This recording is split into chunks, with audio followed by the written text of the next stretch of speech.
Okay, welcome back. This is video number 2 of the rebirth of the Eico 221. A friend of mine, excuse me a minute, let me turn the scanner off. A friend of mine said that it would be good if I documented the fact that it actually does work, and this way you don't have to take my word for it. So I'm currently using a Model 970 B&K radio analyst for a power supply, and the voltages aren't always exactly right on. So I've got my my Fluke 27 FM set up as well, so that hopefully you can see this. You can see that 10 volts here. I'm reading 10 volts on a 100 volt scale, and if I move down to the 10 volt scale, we're at 10 volts at the top of the scale. Putting this back up, I can readjust the voltage, bring this up to 13 volts, and you can see over here, and let me see if I can zoom in, make it a little bit better for you. You can see, well, the angle, it's hard to see, but that part you're going to have to take my word for. It's between the two, and there you can see it. It's actually 13 volts. You can see your reading on the bottom scale over here, 13 volts. So this is documenting that it does work, it is accurate.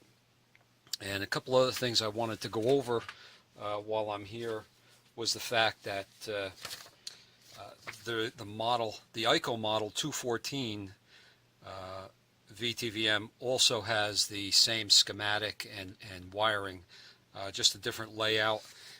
And let me zoom out of here so you can possibly see this better. It's a little bit different type. It's got a bigger meter on it, but it's exactly the same with the wiring. So this circuit could also be used with the model 214.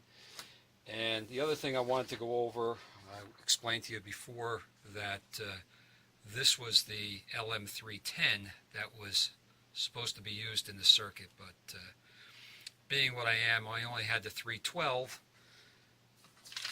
and you can see that the 312 does not have a internal connection between the number 2 pin and the number 6 pin, so I put a jumper in there.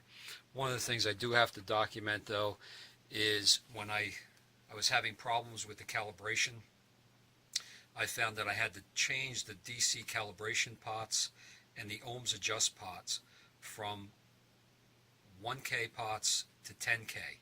I used 10K linear pots in here, and it seems to work well. Again, this is just documenting that the meter is working and is accurate.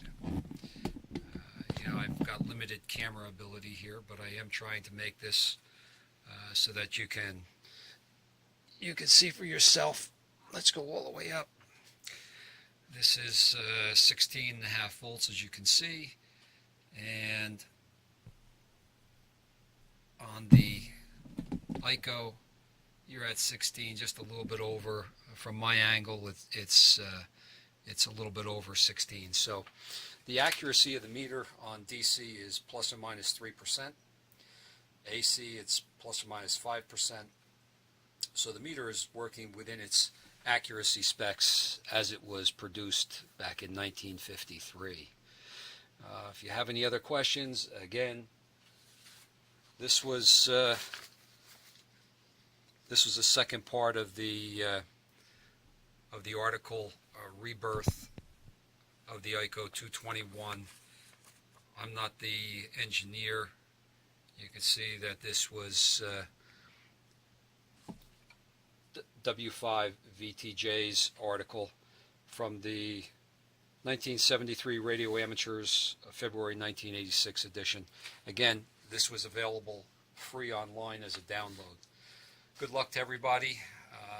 If you have any comments or questions, post them below. Hopefully I can figure out how to do that. Like I said, I'm kind of new to this video stuff, so good luck and thanks for stopping by.